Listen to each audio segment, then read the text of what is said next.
Bienvenidos de nueva cuenta a Casa Piedra Viva. Me da mucho gusto que te estés conectando. Es una gran bendición que tú conectes y puedas ver estas enseñanzas a lo largo de estas semanas. Y te invito a que te animes porque hay una serie que hemos preparado. Ya la semana pasada dimos nuestro primer mensaje y esta serie se llama Familias conflictivas contra familias gloriosas. Vamos a estar hablando durante algunas semanas acerca de la familia. Cada uno de nosotros pertenecemos a una familia, aunque muchas veces, ¿verdad?, no quisiéramos pertenecer a una familia, pertenecemos a nuestra familia, a una familia. Yo me siento muy orgulloso de pertenecer a la familia a la cual conformaron mis padres, a mis hermanos, a mis tíos y a mis abuelos. Hay algunos asuntos, ¿verdad?, que como familia no nos gusta o no nos gustaría tener, pero yo quiero animarte que a través de estas semanas vayamos aprendiendo acerca de la palabra y nosotros contribuyamos a que nuestras familias sean gloriosas y no familias conflictivas. El tema de hoy se llama el perdón entre hermanos. Es muy importante que nos perdonemos entre hermanos. Antes de perdonar a todo el mundo, antes de buscar el perdón, ¿verdad?, con un amigo, una amiga o un familiar o alguien, ¿verdad?, a cual hemos agraviado, el perdón entre hermanos debe de ser primeramente lo que debemos de hacer o que debemos de buscar. ¿Cuántos de nosotros no nos peleamos con nuestros hermanos cuando éramos niños? Porque les robábamos o porque les quitábamos el juguete o porque ellos nos robaban el dulce o porque nosotros le quitábamos el dulce o por las tareas de la casa. Algunas veces parece que nuestros papás eran un poquito más complacientes con otros y a nosotros nos dejaba, o a algunos les dejaban las actividades más difíciles y a otros pues tenían una vida muy cómoda. Nos peleábamos cuando nos mandaban a las tortillas. No sé si recuerdes que en algunas ocasiones tus papás te mandaban a la tortilla y tenías que hacer una larga fila para que te pudieran despachar. O tal vez te ponían a hacer los trabajos más sucios como tirar la basura de los baños o tirar la basura de la cocina. O te ponían a hacer cosas, ¿verdad?, que tal vez no te gustaban. Si tenías una mascota, a lo mejor te ponían a quitar, tal vez a quitar las heces de la mascota y era un asco. Pero bueno, nos peleábamos con nuestros hermanos. Era algo muy natural, era algo muy normal. Toda familia, toda buena familia, ¿verdad?, tiene esos problemas. Los padres siempre tenemos que lidiar cuando nuestros hijos se pelean por alguna situación. Pero del tema que yo te quiero hablar es cuando los hermanos crecen, cuando las familias crecen, empiezan a madurar, cuando se convierten en adultos y hay rencillas entre ellos. Algunas veces no sabemos ni por qué hay rencillas. En algunos otros casos hay rencillas a causa de alguna herencia o de algún beneficio. A lo mejor mamá, ¿verdad?, va a heredarle algo a alguien y bueno, ya empiezan los problemas. O a lo mejor no dejaron todo en orden y ya todo el mundo se anda peleando y todo el mundo está yendo a juzgados, etcétera, etcétera.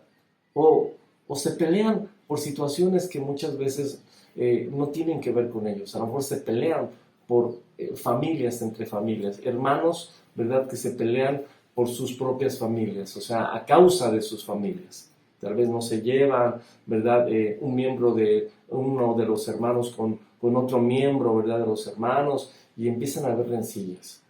Imagínate, o tal vez tú puedes tener una experiencia propia acerca del pleito o de la pelea que puede haber entre hermanos. Tal vez en este momento tú no le hablas a tu hermana o a tu hermano por X situación. Y tú sabes cuál es la situación por la cual te encuentras disgustado o disgustada con tu hermano. Pero a través de esta enseñanza yo te voy a animar, la palabra te va a animar, el Espíritu Santo te va a desafiar para poder solucionar, para poder perdonar, para poder restaurar la relación entre hermanos. La mayoría de ocasiones, cuando los pleitos empiezan a manifestarse en las familias, una de las características o una de las cosas que contribuyen a que haya pleitos o disgusto entre hermanos son los propios padres. En algunas ocasiones los padres hacen de algún hijo el favorito. Mamá tiene un favorito y papá tiene otro favorito. Y lo único que se está haciendo, ¿verdad?, es hacer dos bandos. No están uniendo a la familia, no hay unidad a la familia, sino que se están haciendo dos bandos, ¿verdad? El predilecto, o el que me cae bien, o al que tal vez le cuento todo, o al que me escucha, o al que tal vez me ayuda en todo. Y lo único que se está haciendo es un bando, o dos bandos, mejor dicho, donde uno está de un lado y el otro está del otro lado. Y siempre los dos, ¿verdad? Hablando entre hermanos, va a haber una competencia. En algunos casos es así. Algunos otros casos puede ser tal vez las situaciones, los malentendidos, ¿verdad?, entre familias. Vemos en Génesis capítulo número 27 una historia donde un matrimonio contribuyó a que dos hermanos, a que dos mellizos, ¿verdad?, uno llamado Esaú y el otro llamado Jacob, tuvieran grandes rencillas. Tan es así que la mamá, ¿verdad?, contribuyó a que uno le robara la bendición al otro, ¿verdad? En la antigüedad, en el Antiguo Testamento, básicamente las tradiciones, ¿verdad?, eh, las tradiciones que vemos en la palabra de Dios, hablaba de que el que nacía primero era el que tenía el derecho a la primogenitura. ¿Qué quiere decir? Era el que iba a ser la cabeza del clan, era el que iba a tomar las decisiones, iba a ser el líder en todas las situaciones económicas, espirituales, morales, y él era el que tenía el lugar de privilegio. En esta historia, Esaú nace primero, después nace Jacob, pero la mamá ayuda para que Jacob pueda robar la primogenitura a su hermano Esaú. Y de esa situación se hace un problema tan grande que cuando ocurre, ¿verdad?, cuando le roban la primogenitura a Esaú, Esaú se da cuenta de lo que había pasado y trataba de matar a su hermano. Él decía, cuando mi padre muera, lo primero que voy a hacer es matar a mi hermano porque me robó, es un ladrón. Y aquí vemos dos características muy importantes acerca de la personalidad de los dos hermanos. Jacob era manipulador, calculador, fríamente calculador, manipulador. Era un hombre que le gustaba tener ventajoso. Y por el otro lado vemos a Esaú un poco inocente, un poco inofensivo, ¿verdad? Un hombre de carácter amable, afable y inocente, no tenía esa malicia en su manera de pensar. Vemos dos características muy peculiares. Pero la historia sigue ocurriendo y Jacob tiene que huir de su hermano porque su hermano lo va a matar. Huye, ¿verdad? Se va a otro lugar, se casa con una mujer. Bueno, en la historia ahí nos habla, ¿verdad?, también de una situación que lo que uno siembra es lo que uno cosecha, y bueno, no voy a entrar en ese detalle, únicamente voy a entrar en que se va, se casa, hace familia, hace riquezas, y llega el momento donde él tiene que regresar a su propio país y tiene que regresar con su familia. Y a él le da temor porque sabe que su hermano lo quiere matar y porque él sabe que lo que le hizo a su hermano no fue nada bueno. Aquí vemos una historia verdaderamente muy complicada.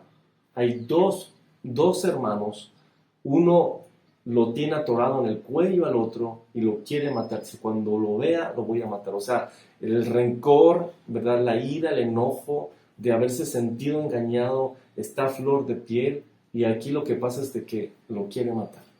Ahora, ¿qué podemos aprender de esto? Básicamente podemos aprender que como familia, o que en las familias como padres, podemos contribuir a que haya rencillas entre nuestros hijos, y debemos de desaparecer eso. Nuestros hijos deben de ser iguales delante de los ojos de cada uno de los cónyuges. Otra cosa que podemos aprender rápidamente es de que las relaciones se vuelven insostenibles. Imagínate a un hermano que llega a visitar a su mamá o que llega a visitar a sus papás y sabe que va a llegar el otro hermano con su familia, o está tocando la puerta el otro hermano o la hermana, por decirlo así, porque ya visitó a sus papás, y estar ahí cuando hay pleitos o cuando hay algún disgusto o una situación que no se ha arreglado es algo verdaderamente insostenible. O tener que salir uno para que pueda entrar el otro son situaciones insostenibles. Y aquí nos damos cuenta de algo muy importante. La relación entre Esaú y Jacob ya era insostenible. Jacob ya no podía aguantar tanta presión. Iba a regresar a su país y sabía que su hermano lo quería matar, y se había vuelto una situación insostenible en su corazón. Ya no lo podía soportar. Ya no podía soportarlo. Y siempre va a llegar un momento en donde ya no vas a poder esconderte, ya no vas a poder evadir a tu hermano o a tu hermana si estás disgustado con ellos. Ya no vas a poder evadir a sus hijos o a su propia familia. Va a llegar el momento en que va a ser una situación insostenible. Ya no vas a poder esconderte, ya no vas a poder darle la vuelta, ya no vas a poder dejar de darle la cara o tal vez de hablarle. Va a llegar un momento donde ya no vas a poder sostener esa situación. Y eso ocurrió en la vida de Jacob. Ya no pudo sostenerse. Vemos otro punto muy importante.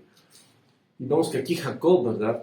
Empieza a maquinar un plan y empieza a querer enviar regalos a su hermano conforme iban en el camino. Iba a mandarle regalos y estaba organizándose de una forma tan metódica para poder ablandar poco a poco el corazón de su hermano. Y vemos algo muy importante aquí. Vemos que antes de tener un enfrentamiento con su hermano, antes de enfrentarse cara a cara con su hermano, Jacob tiene un encuentro con Dios. Eso lo podemos ver en Génesis, ¿verdad? En Génesis capítulo número, te voy a decir la cita, Génesis capítulo número 32, versículo 22. Antes de enfrentarse, antes de tener cara a cara a su hermano, Jacob, ¿verdad?, tiene una lucha con Dios. Empieza a clamar a Dios y ahí empieza a pelear con el ángel de Jehová. Y ya cuando la cosa se está poniendo muy dura y Jacob no quiere soltar al ángel, lo que hace el ángel es tocarle, ¿verdad?, parte de su cuerpo, ¿verdad?, parte de su muslo, ¿verdad?, lo lastima. Jacob queda lisiado, pero le dice, no te voy a soltar hasta que no me bendigas. Hubo un cambio verdaderamente en la vida de Jacob. Jacob ya quedó lisiado, ya no caminaba como antes, pero arrebató una bendición de parte de Dios. ¿Qué quiere decir con esto? Que nuestra situación va a ser insostenible. Y antes de querer solucionar nuestros problemas con algún hermano o hermana con el cual tengas algún disgusto, un malentendido, un pleito atravesado, tienes que tener un encuentro con Dios.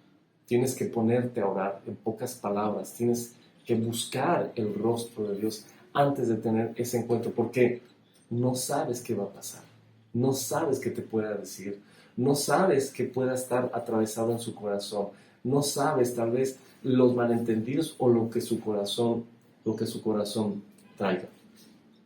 Quiero leerte Génesis capítulo 32, versículo 24 al 27 a propósito.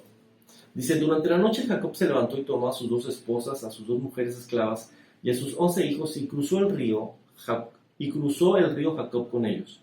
Después de llevarlos a la otra orilla hizo pasar todas sus pertenencias.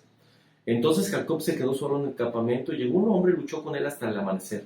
Cuando el hombre vio que no ganaría el combate, tocó la cadera de Jacob y lo dislocó. Luego el hombre le dijo, déjame ir, pues ya amanece. No te dejaré ir a menos que me bendigas, le dijo Jacob. ¿Cómo te llamas?, preguntó el hombre. Jacob, contestó él.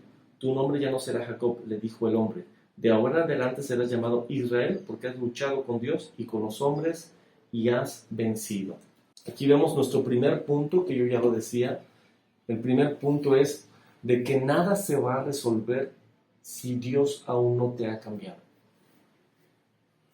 Si Dios aún no ha tocado tu corazón y lo ha hecho ser sensible, si Dios aún no ha tocado las fibras de tu ser y eres tierno en tu corazón, tú no vas a tener la capacidad de tal vez enfrentar o tener cara a cara a un hermano o hermana con la cual te hayas disgustado o con quien tú tengas pleito, porque no sabes qué va a venir. Y Dios tiene que cambiar primeramente tu corazón para que tú puedas escuchar, amar, perdonar y reconciliarte, si es necesario y es muy importante. Antes de que Jacob pudiera encontrarse cara a cara con su hermano, nos damos cuenta que Dios lo transformó.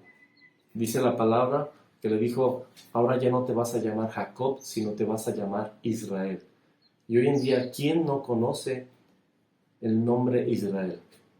Es una nación poderosa, fuerte, rica, una nación que tiene su lugar geográficamente en el mundo. una nación importante. Pues esa nación viene de este hombre llamado Jacob, que quiere decir su nombre también Israel. Y Dios va a cambiar tu corazón, pero antes debes de tener un encuentro con Él. Si quieres reconciliarte verdaderamente, y si ya es algo que en tu corazón ya no lo puedes soportar, creo que primeramente tienes que permitir que Dios cambie tu corazón y estés preparado para lo que sigue. El punto número 2, ¿verdad? Y vemos aquí algo muy interesante, fue una forma muy estratégica, ¿verdad?, que utilizó Jacob. Era un hombre inteligente. Muchas veces utilizaba sus estrategias y su inteligencia pues para salir, para sacar provecho, para ventajoso, ¿verdad?, manipulador. Pero ahora era un hombre inteligente, cambiado por Dios, pero que empezó a hacer cosas muy, muy interesantes. Una de ellas es, empezó a prepararle un regalo a su hermano. Un regalo muy grande. Te voy a leer Génesis capítulo 32, el 13. Así que Jacob pasó la noche en aquel lugar. Luego escogió de sus pertenencias los siguientes regalos para entregar a su hermano Saúl: 200 cabras, 20 chivos, 200 ovejas, 20 carneros, 30 camellas con sus crías, 40 vacas, 10 toros, 20 burras y 10 burros. Imagínate qué regalo tan costoso. ¿Cuánto no cuesta una vaca al día de hoy? Nada más yo te invito a que tú eches cálculo, investigues cuánto cuesta un burro, cuánto cuesta un toro, cuánto cuesta una vaca, que investigues cuánto cuesta un chivo, etcétera, etcétera. Y te vas a dar cuenta que Jacob estaba dando un regalo verdaderamente generoso. ¿Pero qué quiere decir con esto? Esto habla de superioridad. Cuando él le está dando un regalo, le está dando un regalo que también muchas veces habla, sobre todo en esas partes, ¿verdad?, del mundo, en esas costumbres, habla de que cuando una persona le da un obsequio a otra persona, habla de la superioridad. Es como cuando iban a entregarle obsequios o regalos a los reyes. Y ahí Jacob está tratando a su hermano como si fuera un superior. Pero por su parte, también su hermano tenía, ¿verdad?, el compromiso de aceptar el regalo y de tomar a la vida de esa persona que se lo regalaba como un inferior y que iba a estar bajo su resguardo o bajo su protección. Es algo interesante. Pero también hablando de regalos, el hombre, ¿verdad? No sé si a ti te pasa que cuando alguien te da un buen regalo y cuando sabes que alguien te da un buen regalo, tal vez tú tienes el compromiso de retribuirle un buen regalo cuando sea la oportunidad o cuando venga la oportunidad. ¿Sí o no es cierto? Pues así es esta historia. Este regalo habla de que Jacob esperaba que su hermano le retribuyera, tal vez no con regalos, pero a lo mejor sí con su protección o su respaldo, el no tocar su vida ni la vida de sus hijos y de sus esposas, y la vida de sus pertenencias, la vida de sus criados, de sus siervos. Qué inteligente. Tú puedes suavizar la situación con un hermano si vas a tener, no hablo de una confrontación, si vas a tener un enfrentamiento o vas a verlo cara a cara para solucionar las cosas. Yo creo que un obsequio sería un buen detalle como para mostrarle tu interés y de que verdaderamente él representa algo para ti. Una flor, un detalle, algo. No necesariamente tienes que comprarle, ¿verdad?, 200 chivas y 10 vacas y 10 toros. No estoy hablando de eso. Un detalle para suavizar el corazón de la persona, de tu hermano o hermana con quien quieres reconciliarte. Otro punto importante también, Génesis capítulo número 33, versículo 33, vemos algo muy interesante. 33:3 dice así: Entonces Jacob se adelantó a todos ellos. Cuando se aproximó a su hermano, se inclinó hasta el suelo 7 veces delante de él. Aquí vemos algo muy importante. Vemos que él manda los regalos por delante, después manda a sus esposas con sus hijos en turnos o por partes, pero él se adelanta, él va solo. Él no le presenta así de lleno a su familia, él va solo, ve a su hermano y le empieza a hacer reverencia 7 veces. Eso es algo muy importante que debemos entender.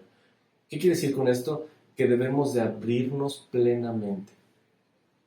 Lo que hizo Jacob no fue con sus criados y todos armados, no fue con tal vez el siervo que tenía la cara más fea, así como para que intimidara a los demás, o con el más grandote, el más ponchado, con sus, no sé, no sé, espadas y toda la gente ahí bien armada. No, él fue solo. ¿Sabes qué significa eso? Significa que él, ¿verdad?, se iba a abrirse plenamente. Él bajó sus defensas. Y cuando vamos a tener tal vez un tiempo para poder reconciliarnos, cuando tú ya no puedes soportar y quieres reconciliarte con tu hermano o hermana, lo que tienes que hacer, ya decíamos, tal vez suavizar un poquito y mostrarle la importancia que él o ella tiene para ti a través de un obsequio, como vemos acá, y también bajar tus defensas, no ir a la defensiva. Es que tú nunca vamos a solucionar nada si no bajamos nuestras defensas. Jacob iba preparado a que su hermano tal vez le diera una cachetada, a que tal vez le diera una patada, a que tal vez le dijera cosas desagradables, cosas feas, a que tal vez, no sé, le diera un zape, no sé, no me imagino, pero él iba preparado a todo eso y no arriesgó a su familia. Él bajó sus defensas, no iba con ningún guardaespaldas. Él bajó sus defensas, se hizo vulnerable para poder reconciliarse con su hermano. Y por eso decía, Dios tiene que hacer un cambio en nuestros corazones. Y cuando Dios lo hace, vamos a ser sensibles y vamos a bajar las defensas. No vamos a ir a la defensiva. No vamos a ir armados con todo un diálogo o todas las excusas o todos los argumentos para que nuestro hermano o hermana se dé cuenta que él tuvo la culpa y que él tuvo el error. No, vamos a reconciliarnos. No vamos a ver quién tiene la culpa o quién fue el culpable. Y para eso tenemos que abrirnos plenamente y significa que tenemos que bajar nuestras defensas. Otra cosa que vemos también aquí en Génesis capítulo 33, versículo número 8. Pero, ¿qué significa todo esto? Le dice Jacob, son regalos para ti. Le dice Esaú, pero no es necesario, yo tengo muchas cosas, yo tengo posesiones. Dice, pero eso es tuyo. ¿Qué quiere decir con esto? Y vamos a hablar de algo. Jacob renunció a su primogenitura. ¿Cómo renunció? Cuando Jacob se tira al suelo y empieza a hacerle reverencias 7 veces a su hermano, ahí él se está despojando de su primogenitura. ¿Qué quiere decir con esto? Que muchas veces no importa si tú eres el mayor y tal vez tienes que reconciliarte con el menor. Vas a tener que ver al menor como si fuera el mayor. Porque muchas veces en nuestras familias tenemos la costumbre de que el mayor es el que tiene un lugar especial, o tal vez el que tiene la razón, o tal vez el que mueve los hilos de la familia, o el que tal vez es el consejero.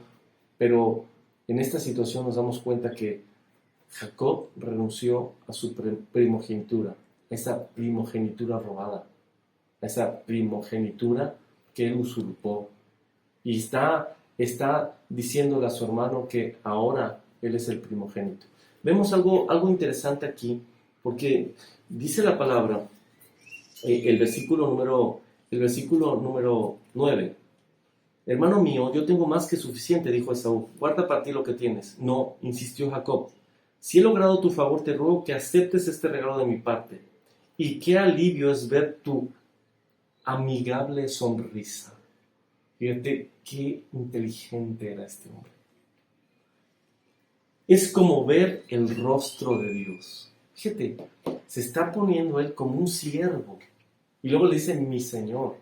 ¿Qué quiere decir con esto? Que está renunciando a ese estatus que le costó mucho dolor, que le costó muchos problemas, muchas lágrimas, pero que lo llevó a tener un encuentro con Dios y que se le cambió la vida por completo.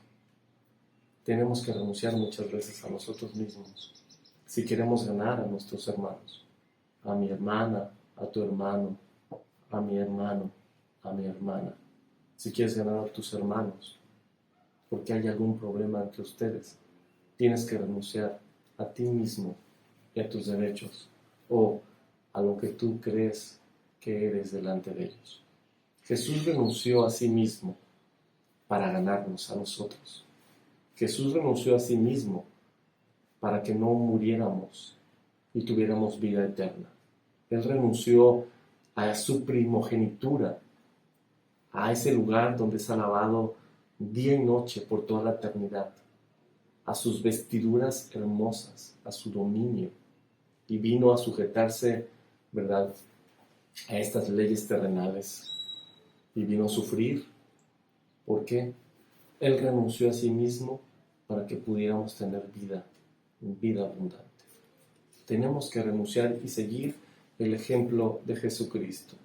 Y por último, restauración total. ¿Qué quiere decir con esto?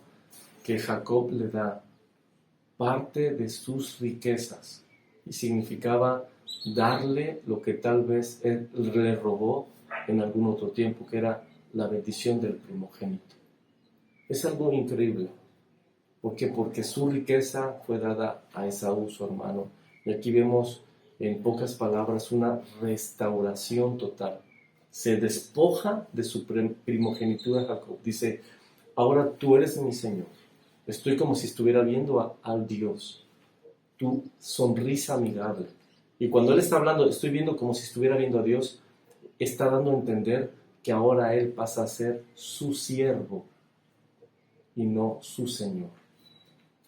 Y empieza a haber una restauración total en la vida de los dos hermanos. Qué interesante, me llama mucho la atención porque se abrazan, empiezan a llorar y se perdonan.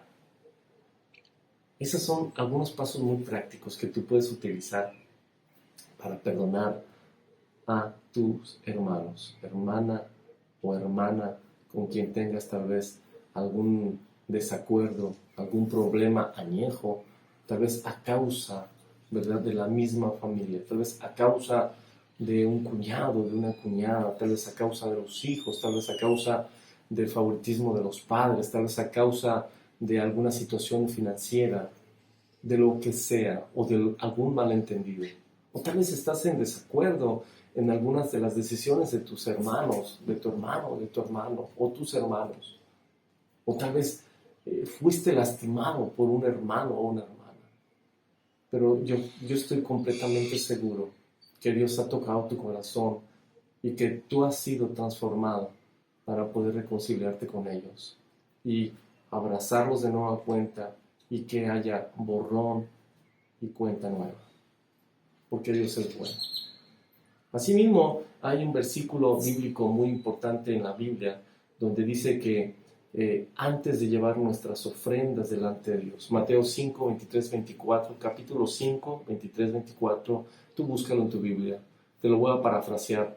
Estos versículos bíblicos dicen que antes de entregar tu ofrenda a Dios, o antes de ofrendar a Dios, antes de llevarle algo a Dios, tu corazón, tu vida, tus finanzas, tu trabajo, tu esfuerzo, antes de ofrendárselo a Él, la palabra dice que tienes que ir y ponerte primeramente a cuentas con tus hermanos, porque si no tu ofrenda no va a ser aceptada con agrado por parte de Dios. Qué interesante es todo esto. Entonces, primeramente, el perdón entre hermanos es lo más importante. Te invito a que cierres tus ojos y te voy a llevar a una oración para que tú te reconcilies con Dios y Dios pueda llevarte, esa reconciliación pueda ser extendida hacia tu familia. Básicamente estamos hablando de hermanos y tú puedas llevarla al ámbito familiar si es posible, porque Dios quiere que tú seas un reconciliador. Padre precioso, yo te pido en esta hora que tú bendigas a cada oyente, cada hermano o hermana. Padre precioso, reconocemos que hemos fallado y yo te pido, Padre, que nuestros corazones sean llenos de tu presencia. Reconocemos que Cristo murió en la cruz por nuestros pecados y reconocemos que ese sacrificio es suficiente. Gracias, Padre, por perdonarme a través de Jesús y por hacer un hijo tuyo. Yo sé que vas a cambiar mi corazón, nuestros corazones, para poder perdonar entre familia, entre hermanos, básicamente. Gracias en el nombre de Jesús. Amén. Si tú hiciste esta oración, te felicito porque tú eres un hijo de Dios y porque ya estás preparado, o Dios te va a preparar a través de su Espíritu Santo a perdonar a tus hermanos. Dios te bendiga y seguimos hablando de la familia. Anímate, anima a otra persona, comparte este enlace para que podamos aprovecharlo y para que la familia sea bendecida en estos tiempos. Tenemos más semanas que vamos a hablar acerca de la familia. Recuerda, la serie se llama Familias conflictivas contra familias gloriosas. Dios te bendiga y nos estamos viendo hasta la próxima.